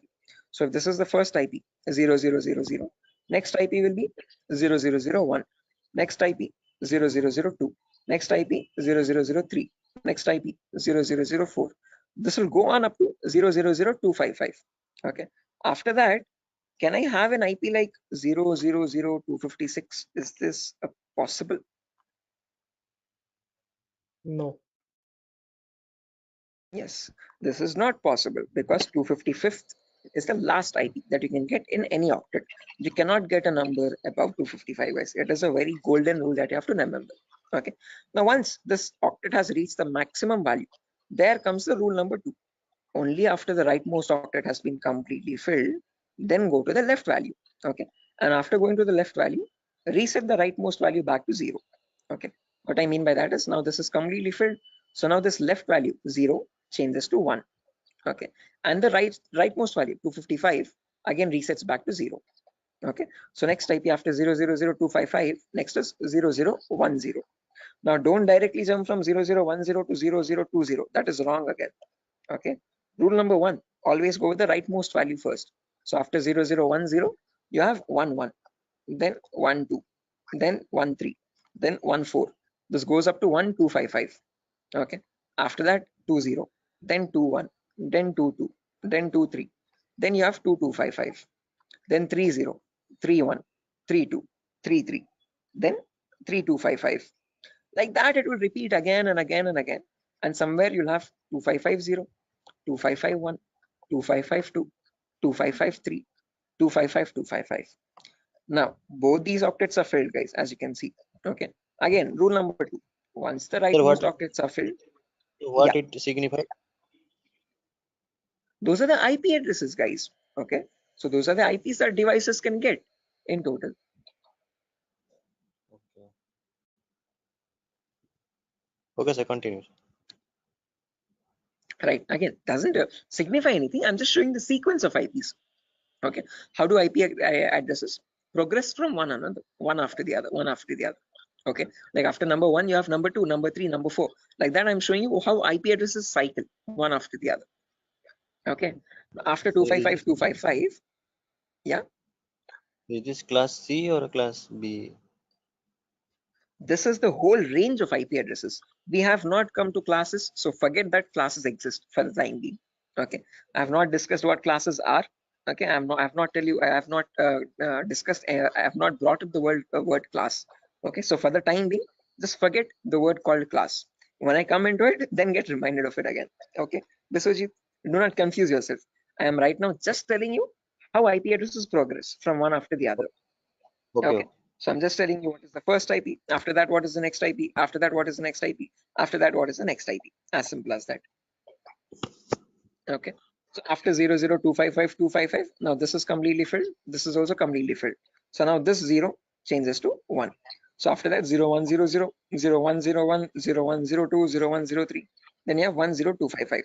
Then after that, this 255 becomes 0 and this 0 changes to 1. So 110, 111, 112, 113, 11255. Like that, the cycle repeats again and again and again. And somewhere you'll get 01 255.255. Just like how we had 0.0255.255, you have 0.1.255.255. Then after that, from 0.200 to 0.2255255, 0.300 to 0.3255255, like that, 0.255000 to 0.255255255. Now, whatever cycle repeated from the first IP 0000 till the IP 0.255255255, same cycle again repeats from 1000 to 1.255255255. Same repeats from 2000 to 2.255255255. Same from 3000 to 3.255255255. Finally, from 255.000 to the last IP 255.255.255.255. Okay, so all I'm showing you is the progression of IPs. How do IPs change from one after the other? What is the consecutiveness of IPs? Okay, so if you wanted to get the total number of IP addresses, you from 0000 till 255.255.255.255, it would be 255 to the power 4, because each cycle is repeating 255 times. So the total number of IP addresses would be 4.3 billion IPs. Okay, which is the number equal to 255 to the power 4. So with the other, yeah, the correct number of IP addresses would be 255 to the power 4. Hello, is that clear? Yes, sir. I Yes. understood something. Yeah. Okay, guys. Until this point, any questions, guys, for anyone? Again, do not get confused, guys. This is just to show you the sequence of IP addresses. In a real-time scenario, you would not need that anywhere. I'm just going very theoretically to get you familiar with the foundational concepts, like how IP addresses are built, how do they look like, what is the sequence of IP addresses, and so on. Going very basic. Okay. Sir, So, sir, you told. Hello. yeah, Biswajit. Sir, you told that 4.3 billion IP addresses. That means, sir, I did not get it actually. That, yeah, again, how many IP addresses are there, Biswajit? If you remember, each octet is cycling 255 times. Okay, so this first octet, rightmost one, is going from 0 to 255. Okay, after that from 10 to 1255, again 255 times. So like that, each octet is cycling 255 times. So there are 4 octets now. So 4 octets in the sense 255 into 255 into 255 into 255. Basic permutations and combinations.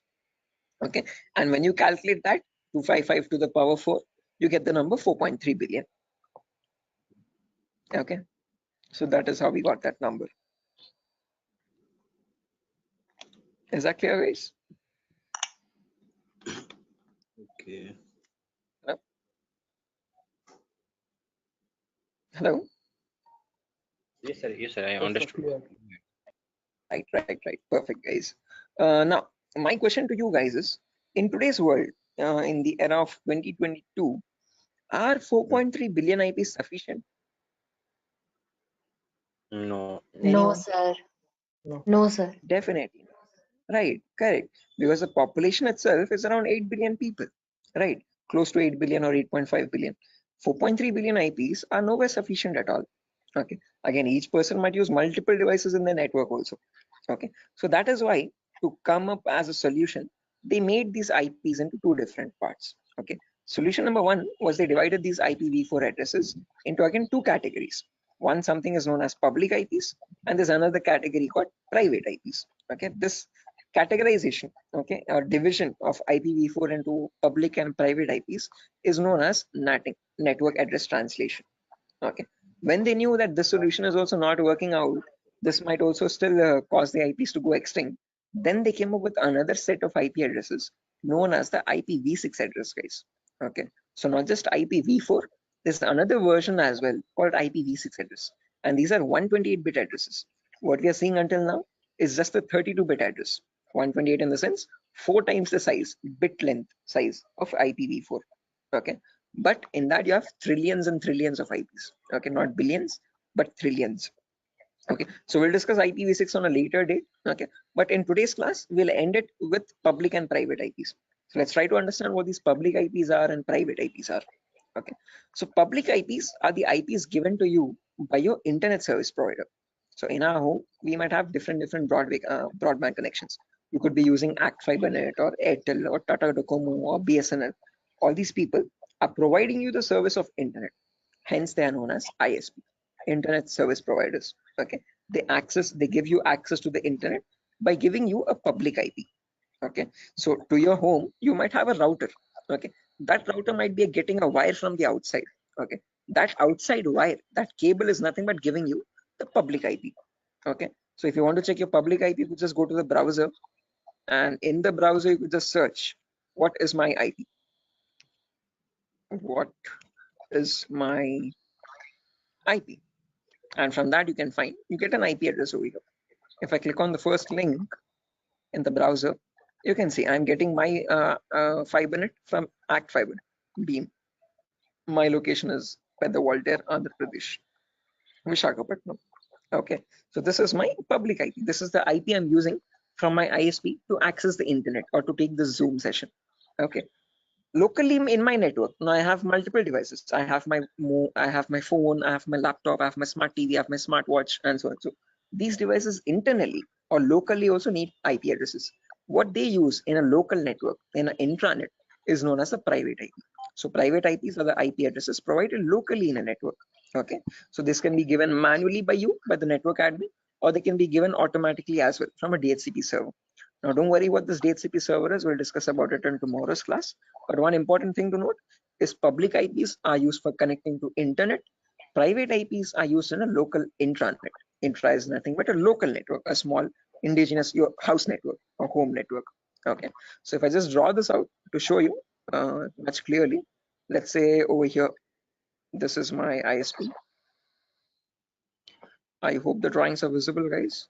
This could be my ISP, internet service provider. Okay, and I have my house over here in Vishakhapatnam somewhere. Okay, in my house I have multiple devices. I have my phone, I have my laptop, I have my smart TV, and I have my Wi-Fi router also. Okay, this router is getting a connection from the ISP outside externally. Okay, this is nothing but my public IP. Okay, this is the public IP part. Oh, sorry, public IP. Okay, on the intranet locally, now these devices, every device will be connected to the router internally. Okay, by giving the correct Wi-Fi router password. Okay, and these devices will get the private IPs. Okay, my phone will get one private IP, my laptop will get a different private IP, and my smart TV could be getting a different private IP. Each of them will be unique in a local network. Okay, so this is where public IPs come into play, and this is where private IPs are used in a local network. Is this clear, guys? Any questions up to this part theoretically? Hello? Public ISP, private. Okay, sir. Any questions, guys? Sir, actually, internet, just yeah, internet is what you connect to the World Wide Web. Okay, whenever you're opening up your browser and connecting to any public website, okay, that public website is nothing but the internet facing site. Okay, your google.com or your yahoo.com, youtube.com, all these are public addresses. Okay,